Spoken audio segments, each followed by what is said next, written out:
Em seguida, seria legal você contar sobre qual é o mito, né? Existe um mito do consumo que a maior parte das pessoas, especialmente os microempreendedores, né? Eles sempre falam assim, poxa, os consumidores hoje em dia eles só se preocupam com o preço. Né? Você pode ter um produto bom, uma apresentação legal, você faz o diabo e mesmo assim o cara só procura o mais barato, né? E aí eu diria para vocês chocarem eles, né? Dizendo que isso é um mito, né?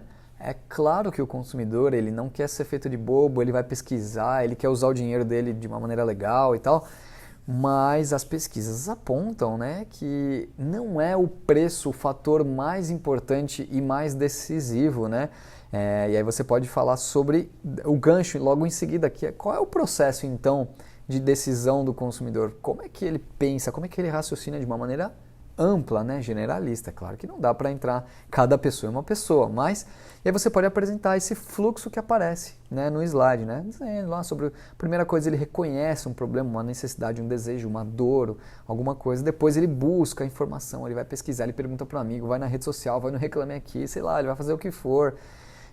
Depois ele avalia as alternativas, né? Então faz um test drive, testa lá na loja, vê as fotos na internet, enfim, seja lá o que for, e depois ele toma uma decisão de compra, né? Para depois de utilizar ele ter um outro comportamento. E diga lá quais são as influências que nós como empreendedores, né, podemos fazer em todo esse fluxo. Você pode contar, puxa, olha, nesse momento você pode fazer uma influência social, ou seja, um familiar, um amigo, um colega de trabalho pode influenciar, nesse daqui as influências de marketing, então a sua divulgação, a sua atuação aí pode ser bastante útil, tá bom? Mas o importante é dizer que são muitos elementos além do preço para essa pessoa pensar, né?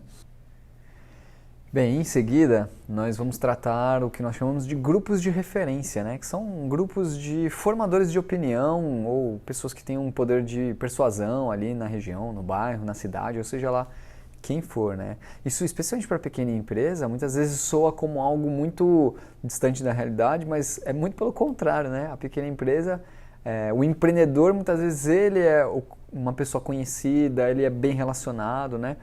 E, enfim, então você pode citar alguns exemplos, né, que podem existir ali, celebridades, entre aspas, né? Não dê aquela sensação de celebridade artística no sentido de um popstar, né, de um ator, de uma atriz, mas você pode falar que existem celebridades nas nossas regiões. Por exemplo, uma celebridade artística, uma esportiva, pode ser empresarial, acadêmica ou até mesmo política, né? E aí tem um exercício. Você pode perguntar se as pessoas têm dúvida, porque esse assunto ele pode gerar dúvidas. E aí a gente convida essas pessoas a fazerem um exercício sobre quem são essas pessoas de referência, quem são esses grupos, né?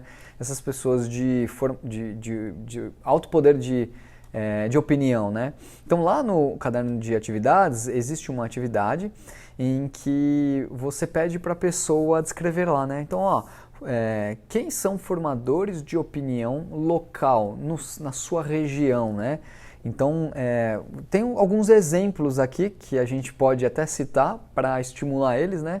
Mas, por exemplo, pode ser um padre, um pastor, pode ser um professor, um policial, pode ser um empreendedor da própria cidade, pode ser um amigo, a moça lá do salão de cabeleireiro, né? Enfim, pode ser a pessoa que ela julgar, não importa quem é, mas é uma maneira dela listar quem é formador de opinião, quem tem um poder de persuasão alto, né? Então, é uma maneira delas listarem e verem que, de repente, elas podem aproveitar isso para ajudar no negócio delas, né?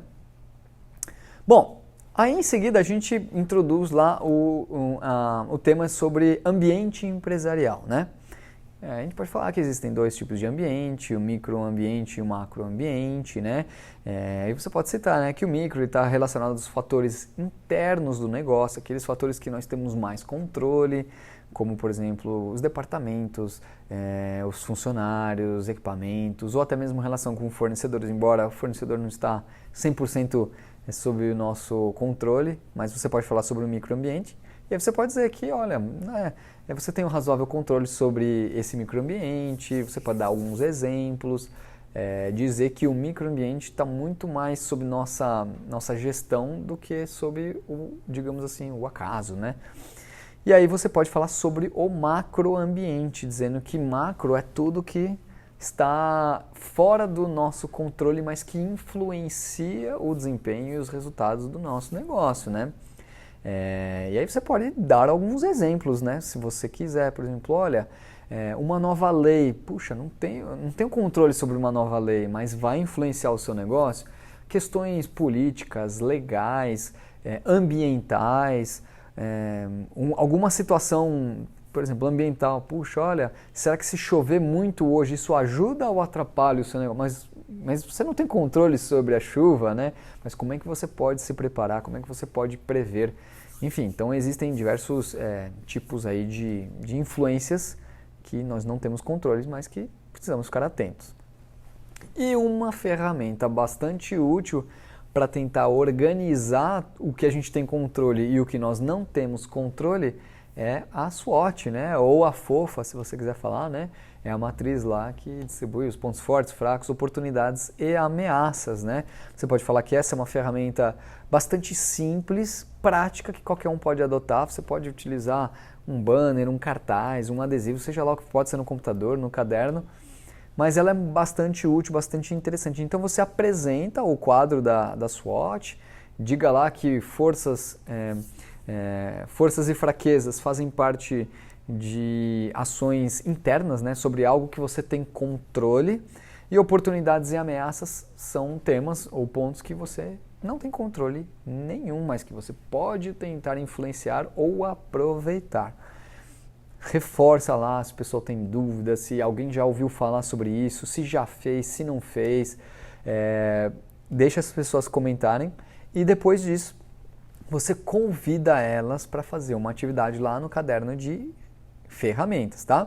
Então a gente vai lá na atividade de SWOT e aí a sugestão é que você dê alguns minutos para que as pessoas elas possam refletir e descrever pelo menos 2 itens para cada um desses quadrantes. Então, pelo menos 2 itens para que pontos fortes, né, que vantagens internas a sua empresa tem em relação ao mercado. Puxa, olha, então anota lá, será que um ponto forte é que está super bem localizado, os profissionais são muito competentes, o seu preço é bastante competitivo, o seu produto é um produto de alta tecnologia, sei lá. Então anota lá. E os pontos fracos? Quais são as desvantagens internas do seu negócio? Então, puxa, será que os seus custos são altos? Será que a fachada da sua loja ela é escondida? Enfim, seja lá o que for, tá? E a mesma coisa para a oportunidade, né? Que fatores positivos podem ser aproveitados e ameaças, que riscos a gente tem que tentar reduzir ou escapar desses riscos. Dá lá alguns minutinhos para as pessoas exercitarem. É provável que surjam dúvidas, aliás, espero que surjam dúvidas, isso é sinal de que as pessoas estão trabalhando.